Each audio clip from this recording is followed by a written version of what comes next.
at our last visit was starting with pelvic clocks. So if there was a clock face resting on my pelvis, 12 o'clock belly button, 6 o'clock pubic bone, tailbone, 3 o'clock left hip, 9 o'clock right hip. We start by rolling the pelvis towards 6, so that's an anterior tilt, and then rolling the pelvis back to 12 towards the belly button, posterior tilt. About 4 to 6 times, trying to keep your legs kind of quiet. Noticing how the movement trickles along the spine. You may even nod your head a little bit. So that's forward and back, or 12 to 6. 3 to 9 is a side to side tipping of the pelvis. So if it was a bowl of liquid or a bowl of soup, you'd be sloshing the soup to the side, to 3 o'clock, left side, and then to 9 o'clock, the rim there. Notice that my legs are moving past one another versus going side to side. So you'll see one knee kind of grow longer than the other knee, or move past the other knee. Again, about 4 to 6 times.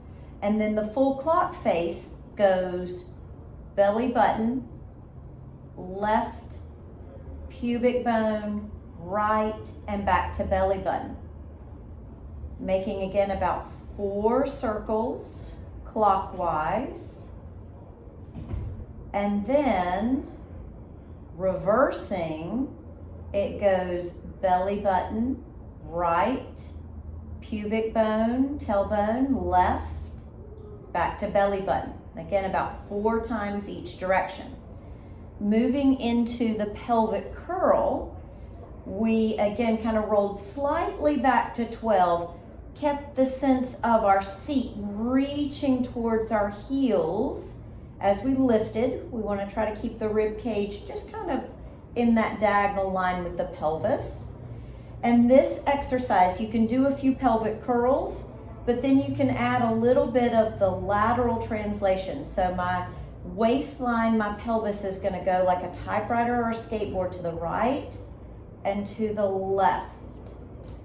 Then I lower down just a small segment, right and left. So I'm going to use that kind of skateboard typewriter movement all the way down until I'm kind of dusting the mat or the floor with my pelvis. And of course you can repeat that a time or two if you'd like. And then we moved on to our stomach for the series for the thoracic spine. So we start, Nora, with hands underneath the forehead, stacked up.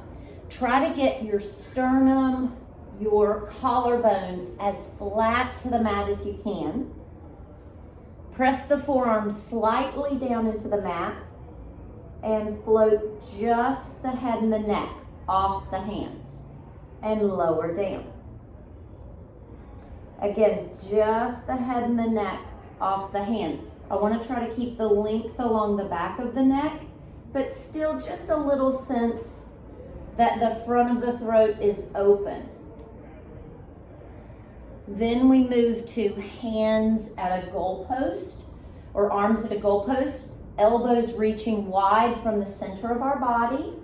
We can start with our head just off the mat in an active position, pressing lightly into the forearms and the elbows. Our upper body rises. And this is the image of our collarbones, right underneath our collarbones, little eyes trying to peer forward. And then lowering down.